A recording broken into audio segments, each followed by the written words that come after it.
जय हिंद दोस्तों। तमाम शिक्षकों एवं शिक्षिकाएं भाई बहनें को आदाब सलाम। दोस्तों, आज मैं चर्चा कर रहा हूं खुलासा से, विस्तार से कि इन दिनों शिक्षा विभाग में डॉक्टर एस सिद्धार्थ साहब ऑनलाइन यानी मोबाइल से वीडियो के द्वारा सभी स्कूलों का निरीक्षण करना शुरू कर दिया है। इसके पीछे राज क्या है मैं विस्तार से बताता हूँ। पहले आपको मैं इससे पहले ले जाना चाहता हूँ। पहले शिक्षा विभाग और कुछ ग्रामीण को ये विश्वास था कि शिक्षक ठीक से ड्यूटी नहीं करते हैं, शिक्षक स्कूल नहीं आते हैं, तो फोटो और सेल्फी के द्वारा सभी को ड्यूटी दिया गया और जिला शिक्षा पदाधिकारी के आदेशानुसार प्रखंड शिक्षा पदाधिकारी के द्वारा, उनके कर्मचारियों के द्वारा, उनके पदाधिकारियों के द्वारा सब स्कूल का जो है फोटो लिया जाता था और शिक्षा पदाधिकारी के यहाँ जाता था। जब शिक्षक इसमें कामयाब हो गए, देखा कि ड्यूटी सही से दे रहे हैं, तो शिक्षक को तंग कैसे किया जाए, ये तरह तरह का जो है online attendance, selfie attendance, incoming, outgoing, timely, जो 3 दिनों में लेट आवेगा उसको एक सीएल कटेगा, होते होते अब जो है ऊपर वाले की कृपा से और शिक्षकों की मदद से माननीय श्री बंशीधर ब्रजवासी जी एमएलसी बन गए। बंशीधर ब्रजवासी जी वो नियोजित शिक्षक थे, लेकिन शिक्षा विभाग ने अनियमित रूप से, असंवैधानिक रूप से श्री बंशीधर ब्रजवासी को बर्खास्त कर दिया। चूंकि बंशीधर ब्रजवासी मौलिक अधिकार के अंतर्गत ये अपनी आवाज शिक्षकों के समर्थन में उठाते थे और शिक्षकों के दिल में जगह बना लिया, लेकिन सरकार के आंख का किरकिरी हो गया। पूर्व एसीएस के पाठक ने उसको बर्खास्त कर दिया। कहा गया है, अकाल मृत्यु वो मरे जो कर्म करे चंडाल का, अकाल उसका क्या करे जो भक्त हो महाकाल का।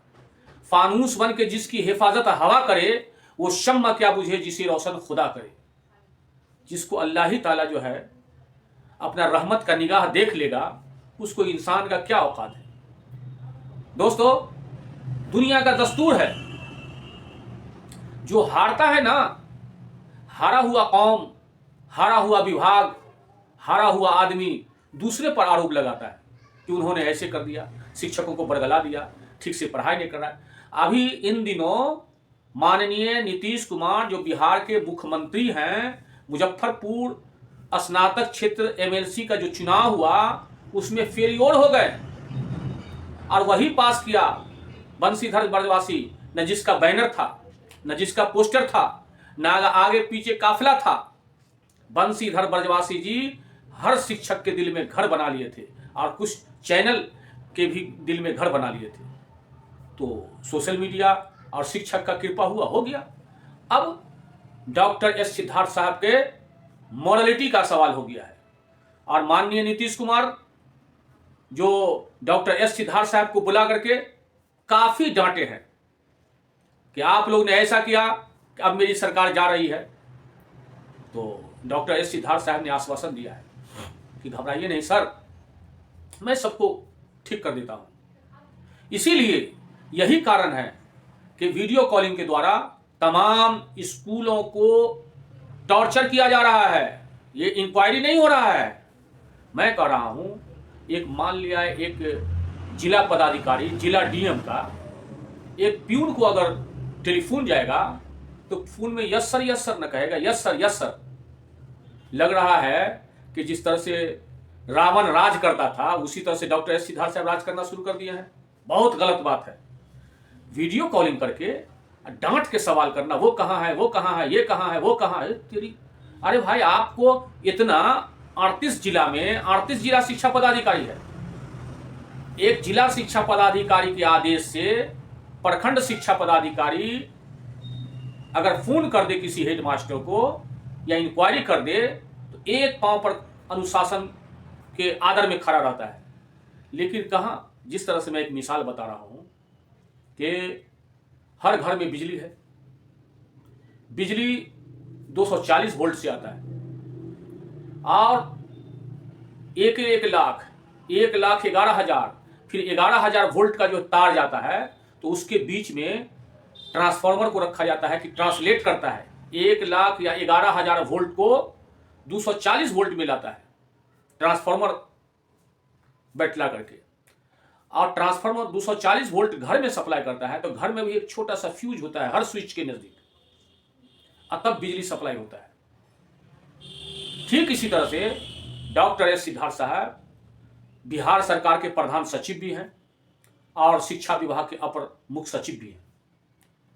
इतना पावरफुल, एक मामूली शिक्षक को डायरेक्ट वीडियो कॉलिंग करके डांट करके ये सवाल ये दिखाओ वो दिखाओ, ये अन्याय है, ये जुल्म है, भारतीय संविधान की धारा 14 का घोर उल्लंघन है, ऐसा नहीं होना चाहिए।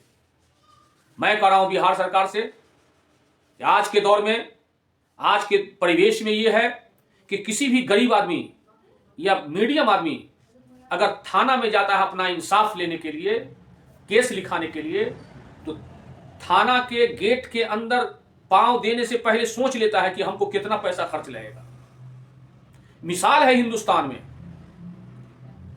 यही हिंदुस्तान में माननीय चौधरी चरण सिंह प्रधानमंत्री जब थे और उन्होंने भी उनके जनता को भी थाना से जूझा हुआ था, तो माननीय पूर्व प्रधानमंत्री चौधरी चरण सिंह किसी थाना में भेष बदल के गए कि हमारा बैल चोरी हो गया है, मैं केस कराऊंगा। तो थाना वाला जो है उसको भगा दिया कि जाइए जाइए यहां नहीं एंट्री होगा। फिर सेटिंग किया तो एक जमादार कहा कि नहीं हम आपको केस लिखवा देंगे, कुछ खर्च लगेगा। पूर्व प्रधानमंत्री श्री चौधरी चरण सिंह बोला नहीं कुछ खर्च दे देंगे। उसके बाद वहां का मुंशी कहा कि ठीक है आप आवेदन लिखो। आवेदन लिखा गया, सिग्नेचर हुआ। बोला नहीं सिग्नेचर नहीं मैं करूंगा, मैं मोहर मारूंगा। बोला मारिए मोहर। कहां का मोहर मारिए? जब स्टाम्प बोला कि पैड बढ़ाइए, पैड आया और पैड से मोहर जो मारा तो उसमें लिखा हुआ था प्रधानमंत्री भारत। इतना देखना हुआ कि मुंशी का समझिए कि सर पर कयामत आ गया, लगा कि जो है जलजला भूकंप आ गया। फिर माननीय चौधरी चरण सिंह पूर्व प्रधानमंत्री का लाखों लश्कर, सीबीआई ग्रुप, पुलिस पदाधिकारी, डीजीपी सब लोग आ गए। माननीय पूर्व प्रधानमंत्री श्री चौधरी चरण सिंह ने यह प्रमाणित कर दिया कि थाना में भी रिश्वत चलता है। लेकिन इसी संबंध में मैं डॉक्टर सिद्धार्थ साहब को कहना चाहता हूं कि एक, मैं खुल करके नहीं बोलूंगा, पर्दे में बोल रहा हूं, एक रिश्वत होता है, रिश्वत जो है रिश्वत चलता है, एक घूसखोरी चलता है। और यही भारत में जितने कार्यालय, कुछ कार्यालय ऐसे हैं जिसमें पेशगी चलता है। पेशगी नाम ही है, आप समझिए, पेशगी पेशकार को दिया जाता है और वो पेशगी कहां से कहां जाता है आप समझते हैं। दोस्तों यही उपाय है शिक्षा विभाग का। डॉक्टर एस सिद्धार्थ साहब हार चुके हैं, बिहार सरकार हार चुका है, बिहार सरकार का अपना औकात का पता लग चुका है। इसीलिए शिक्षकों पर अपना टोपी पहना रहा है कि तुम्हारा ही गलती है। मैं कह रहा हूं कि बिहार के मुख्यमंत्री श्री नीतीश कुमार, बिहार के शिक्षा मंत्री माननीय श्री सुनील कुमार और अपर मुख्य सचिव शिक्षा विभाग के डॉक्टर एस सिद्धार्थ साहब, इतना वीडियो कॉलिंग आप देख रहे हैं या दिखा रहे हैं या प्रसारण करवा रहे हैं, तो आप ऐसा कीजिए ना, आप सचिवालय को भी इस तरह से कीजिए, कलेक्ट्रेट को भी इस तरह से कीजिए। और आपका तो पावर ही नहीं है, सिविल कोर्ट को कीजिएगा, आपका पावर ही नहीं है, चूंकि वहां पावर चलेगा नहीं। आप दुनिया देखिए, पेशगी कहां चलता है, रिश्वत कहां चलता है, वहां हिम्मत है। भोले भाले शिक्षक जो राष्ट्र के निर्माता हैं, देश के भविष्य के निर्माता हैं, बच्चे के भविष्य के निर्माता हैं, अंधकार से जो उजाला मिला रहे हैं, और उसको आप आरोप प्रत्यारोप कर रहे हैं। भारत के इतिहास में आपके नाम पर, आपके सरकार के नाम पर काला झंडा बताया जाएगा कि यह काला नियम है, काला कानून है। ऐसा नहीं। आप भी डॉक्टर एस सिद्धार्थ साहब, आप भी शिक्षक को पैर छू के प्रणाम किए होंगे, याद कीजिए। जो आदमी हकीकत सत्यता भूल गया, वो अपना औकात भूल गया, वो अपना दायित्व भूल गया। माननीय नीतीश कुमार, माननीय श्री सुनील कुमार शिक्षा मंत्री, आप भी तो शिक्षक का पैर छू के प्रणाम किए थे। यही शिक्षक हैं जो कोई IAS निकलेगा उसके स्कूल से, कोई IPS निकलेगा। आप शिक्षकों को इतना प्रताड़ना कर रहे हैं। डॉक्टर S सिद्धार्थ साहब, आप हार रहे हैं, इधर शिक्षा पदाधिकारी पर भी कार्रवाई कर रहे हैं, प्रखंड शिक्षा पदाधिकारी पर भी कार्रवाई कर रहे हैं। ये क्या तरीका है? ये तरीका सुधारिए। भारतीय लोकतंत्र का ये हत्या हो रहा है। आने वाले दिनों में आपको माफ नहीं करेगा, आपको भी कटघारा पर चढ़ना पड़ेगा। और तमाम शिक्षक शिक्षिकाओं से गुजारिश है कि आपकी नौकरी पर ये लग गया है, एस सिद्धार्थ साहब का मजाल नहीं है कि आपको कोई डिस्टर्ब कर सकता है। अब आपका एक गार्जियन, आपका एक नेतृत्व करने वाला विधान परिषद सदन में चला गया, जो मुख्यमंत्री के आंख में आंख मिला करके बात करेगा, शिक्षा मंत्री को आंख में आंख मिला करके बात करेगा, और विभाग में भी शिक्षा विभाग को तरह तरह का क्वेश्चन कर सकता है। विधान परिषद या विधानसभा हो, लोक लेखा समिति है, निवेदन समिति है, तारांकित प्रश्न है, अतारांकित प्रश्न है, शून्यकाल है, सारा चीज श्री बंशीधर ब्रजवासी आपके नेतृत्व में आपको हक और हकूक दिलाएंगे। घबराने की बात नहीं है, आप लोग डरे नहीं, आप ज्यादा शक्तिशाली हैं। और सरकार ऐसा प्रताड़ना कर रहा है कि आने वाले दिनों में एक बहुत बड़ा शिक्षक आंदोलन करेगा। क्या तरीका है? जो अगर धरना प्रदर्शन में जाएगा, यूनियन में जाएगा, आप उसको नौकरी को सस्पेंड कर दीजिएगा। कहां का इंसाफ है? ये लोकतंत्र का हत्या है। दोस्तों, आपको घबराइए नहीं, धैर्य रखिए और 100 समय ड्यूटी दीजिए। ये तो पहले तक कहता था शिक्षक ड्यूटी पर आते ही नहीं है।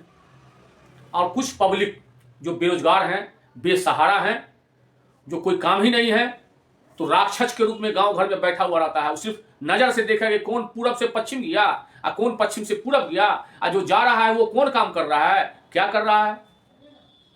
इसीलिए शैतान देखेगा, शैतान को देखने दीजिए, राक्षस देखेगा, राक्षस को देखने दीजिए। आप घबराइए नहीं, आप बहुत शक्तिशाली हैं। आप अपना 100 समय ड्यूटी दीजिए। और शिक्षा विभाग के जितने पदाधिकारी आपको शोषित कर रहे हैं, वो खुद महाजाल में फंसेंगे। आने वाले दिनों में सरकार भी हो सकता है चेंज होगा।